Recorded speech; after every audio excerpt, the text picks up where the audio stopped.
What's up, guys? It's Jordan from Fighting for My Voice. I hope that everyone's having a great day. This is my first attempt at a podcast. I've never done one prior, so don't come for me if this setup isn't right. This is this is my first time. I just spent 30 minutes trying to set this all up. I think it's pretty good. It came with like a lot of chords and such, so we're just going to roll with it.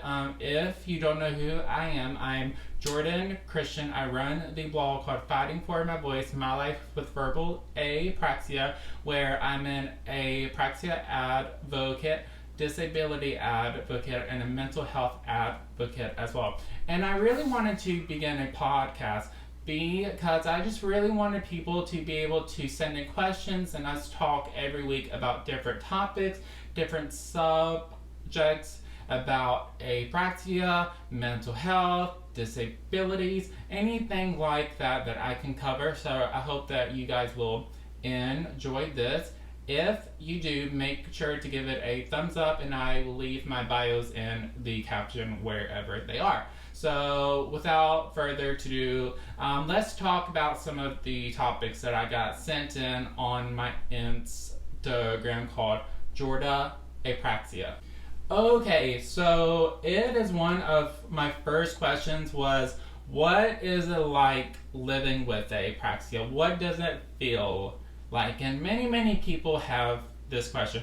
Parents, SLPs, teachers, and people don't really know what it actually feels like for the person with our brains trying to send these signals to our mouth for the accurate movements of speech, for us to move our lips, our tongue, and our jaw. Well, it's how I would really describe this as, is that it really feels like there's a blockage. Like, it is when I try to say a word at times, and when it's trying to come down, it is like it stops, and then it almost goes back up.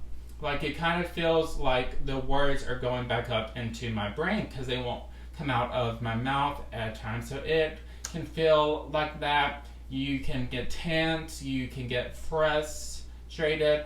I don't get as frustrated now because I've learned how to like laugh it off or shake it off or anything that I needed to do during that time to make it through the conversation I might have if I'm trying to place an order.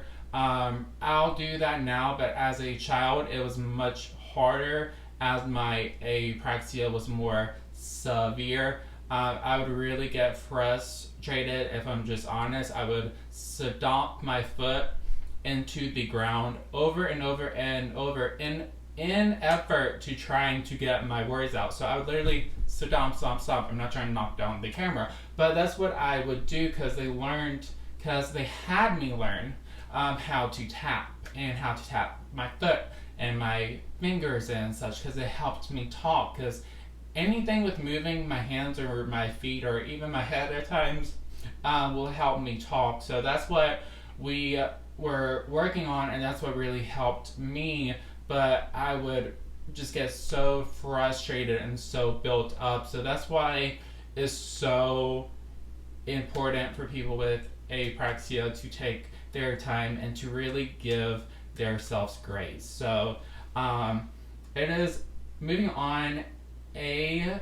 One other question was, what is it like to move into adulthood with apraxia? And I thought this was a really good question, and a question that really needed to be covered, because I don't feel like we have many adults talking out about apraxia. We really don't.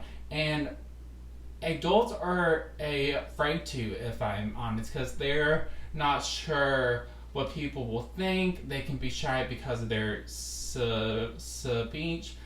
And it's true. We know the name for apraxia.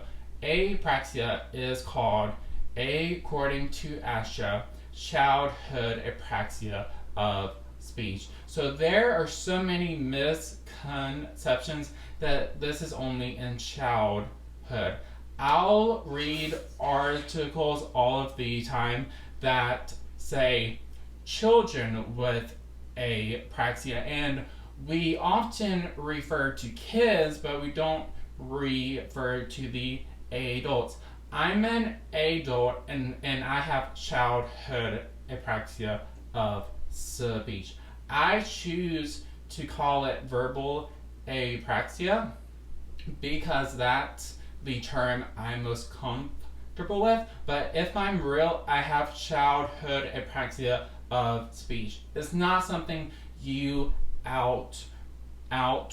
It's not something that just goes away. You need support. You need speech therapy in order to make progress with your speech. But this is a lifelong disorder. And I guess, moving in to what is it like moving into adulthood is that you feel this lack of community, if I'm honest, because not many people will really want to look at adults with apraxia, or even teens. They want to look at kids, and once they're not kids, then it's less favorable, I guess I would say, for people to want to really treat adults with apraxia, to really just, it's just really a shame that adults feel that way, which is why I've made my page and why I've created my community, in order for people to have that sense of, hey, all ages,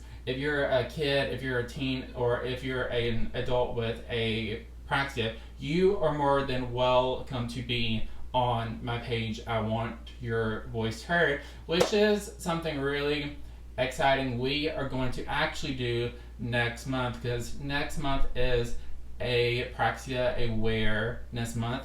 This will be my